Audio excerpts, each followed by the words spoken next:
வணக்கம் நேயர்களே. இது சானல் ஜி. இன்றைய நிகழ்ச்சியில் நலம் தரும் திருத்தலம். திருத்தல பயண குறிப்புகள். படைப்பு விசு ஐயர். நலம் தரும் திருத்தலம். யாருக்கும் எந்த கெடுதலும் நான் செய்ததில்லை. ஆனால் பாருங்கள், எனக்கு இந்த கஷ்டம் வந்து இருக்கு. என்ன செய்வது என்றே தெரியவில்லை என்று வருத்தமுடன் அன்புள்ளவர்களிடம் சிலர் பகிர்ந்து கொள்வார்கள். உண்மையில் அவர் யாருக்கும் கெடுதல் செய்யாதவரா என்று கேட்டால் அப்படி இருக்க வாய்ப்பில்லை. இன்னும் சிலர் போன ஜென்மத்து பாவம் சார், கர்ம வினை என ஆறுதலாக சில வார்த்தைகள் சொல்லி வருத்தத்தில் உள்ளவர்களை தேற்றுவார்கள்.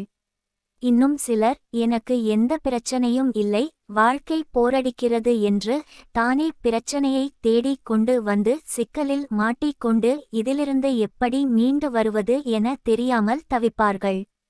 ஆக மக்கள் இப்படியும் இருக்கிறார்கள், அப்படியும் இருக்கிறார்கள்.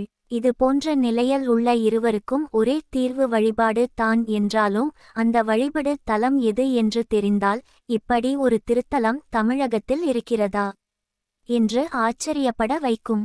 ஆலயம் நிறைந்த தமிழ்நாட்டில் ஆண்டவன் அருள் நிறைந்து இருப்பதாலும் மக்களின் எந்த பிரச்சனைக்கும் இங்கே தீர்வு உண்டு.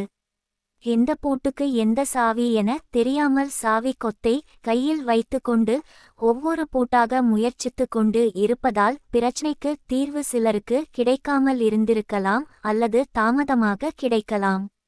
உடல் நலக்குறைவு என்றால் மருத்துவர் சொன்ன முறையில் மருந்துகளை எடுத்து கொள்ள வேண்டுமே தவிர அவர் கொடுத்த அத்தனை மருந்துகளையும் ஒரே வேளையில் எடுத்து கொள்வதும் தவறு. நாம் விரும்பிய போது எடுத்து கொள்வதும் தவறு. முறையாக மருந்துகள் எடுத்து கொண்டாலும் குறிப்பிட்ட கால நிலைக்கு பிறகுதான் சரியாகும் என்பதை அறிவு நிலையில் மனதளவு ஏற்றுக்கொள்ளும் நம்மவர்கள் இறைவழிபாடு செய்தவுடன் தமக்கு உரிய இன்னல்கள் கெடுபலன்கள் தீர வேண்டும் என நினைப்பது குழந்தை தனமானதாக தெரிகிறது அல்லவா? உங்கள் நம்பிக்கைக்குரிய சோதிடர்களின் ஆலோசனை கேட்டு அதன்படி வழிபாடு இயற்றி பலன் பெறுங்கள். உடல் நோய்க்கு மருத்துவரின் மருந்து குணமாக்கும் என்றால் உயிர் நோய்க்கு ஆண்டவனின் வழிபாடு இன்றி வேறு எது சரியாக்கும் என நினைக்கிறீர்கள்? சரி, அப்படி என்றால் எனக்கு வந்துள்ள கேடுகளில் இருந்து நான் விடுபட என்ன செய்ய வேண்டும் சொல்லுங்கள் என கேட்க வரும் உங்கள் ஆர்வம் புரிகிறது. கேடுகளை நீக்கும் இறைவன் அக்ஷயலிங்கேஸ்வரர் என்ற திருநாமம் கொண்ட கேடிலியப்பர். கேடுகளை களையும் தெய்வம் என பெயரை கேட்டவுடன் மனதில் நம்பிக்கை பிறக்கும். இந்த திருத்தலத்தில் கால் பதித்ததும் இந்த உணர்வு வரும். இங்குள்ள சரவணா தீர்த்தத்தை பார்த்ததும் அது உறுதியாகிவிடும். தென்பத்ரிகாரண்யம் என அழைக்கப்படும் இந்த திருக்கோயில் தென் தமிழகத்தில்தான் இருக்கிறது. வடநாட்டில் ஒரு பத்ரிகாரண்யம் இருப்பது போல இது தென் தமிழ்நாட்டில் உள்ளது. ஆரண்யம் என்றால் காடு, பத்ரி என்பது இலந்தை என்பது ஆன்மீக அன்பர்களுக்கு தெரிந்தே இருக்கும். சூரனை வென்ற முருகன் வீரஹத்தி தோஷம் நீங்க சுவாமியை இங்கே வழிபாடு செய்ததாக சொல்லப்படுகிறது. வழிபாட்டிற்காக முருகன் ஏற்படுத்திய தீர்த்தம் தான் சரவண தீர்த்தம் என சொல்கிறார்கள். நவலிங்க பிரதிஷ்டை செய்து இந்த அக்ஷயலிங்க பெருமானை வழிபட்டு தோஷ நிவர்த்தி பெற்றார் என்பது தல வரலாறு. இங்குள்ள முருகன் தவக்கோலத்தில் இருப்பதை காணலாம்.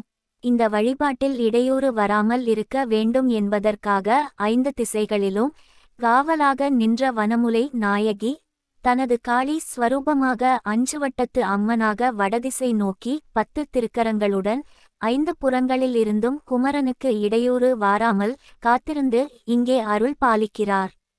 இந்த திருக்கோயில் கீழ்வேளூர் என்ற இடத்தில் உள்ளது.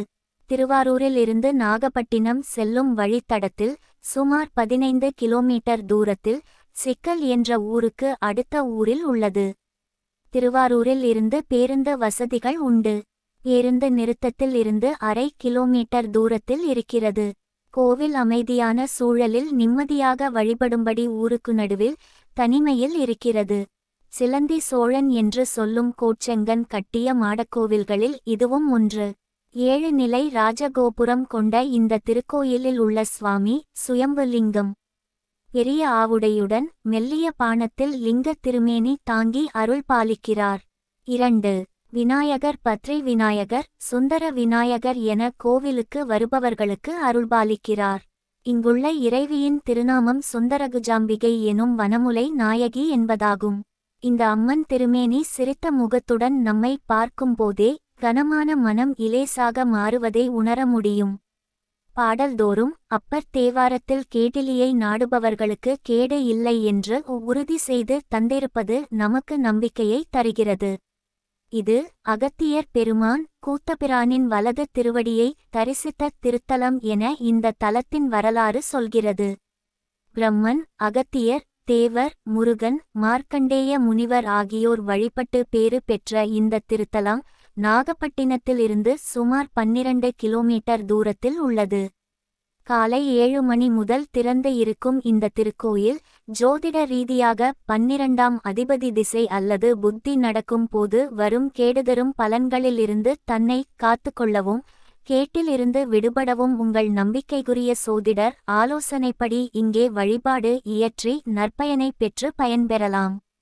தொடர்ந்து வரக்கூடிய சனி வக்கிர நிவர்த்தி, சர்ப்ப கிரக பெயர்ச்சி போன்ற கிரக சூழலில் வரும் கேடுகளில் இருந்து தன்னை காத்துக்கொள்ள கேடில்லாத வளமான வாழ்வை தரும் கேடிலியப்பரையும் வேண்டுவோருக்கு இல்லையெனாது அனைத்தையும் அள்ளி வழங்கும் வனமுலை நாயகியையும் புன்சிரிப்புடன் பிரம்மச்சாரி திருக்கோலத்தில் இருந்து தவம் இயற்றும் முருகவேளையும் தரிசித்து பயன் பெற வேண்டுகிறோம். இது போன்ற சிறப்பு பொருந்திய திருத்தலங்கள் தமிழ்நாட்டில் இருப்பது சிறப்பு. அந்த தமிழ்நாட்டில் நாம் வசிப்பது அதைவிட சிறப்பு. இது போன்ற சிறப்பான செய்திகளை தரும் பாலஜோதிடம் வாரிதழை படிக்கும் வாய்ப்பு கிடைப்பது சிறப்பு என தெய்வ அருள் உள்ள வாசகர்கள் வாழ்நாளில் ஒரு முறையேனும் இந்த தேவார பாடல் கிடைக்கப்பெற்ற திருத்தலத்திற்கு சென்று உங்கள் நம்பிக்குரிய சோதிடர்கள் ஆலோசனை படி வழிபாடு இயற்றி கேடு இல்லாத சுகமான வாழ்வை பெற வாழ்த்துகிறோம். முற்றுப்புள்ளி. நல்லதே நினைப்போம், நல்லதே நடக்கும். உங்கள் சானல் ஜியில் தினம் ஒரு நிகழ்ச்சி ஒலிபரப்பாகி வருகிறது. உங்கள் கருத்துக்களை எழுதி அனுப்ப வேண்டிய முகவரி podcast channelg@gmail.com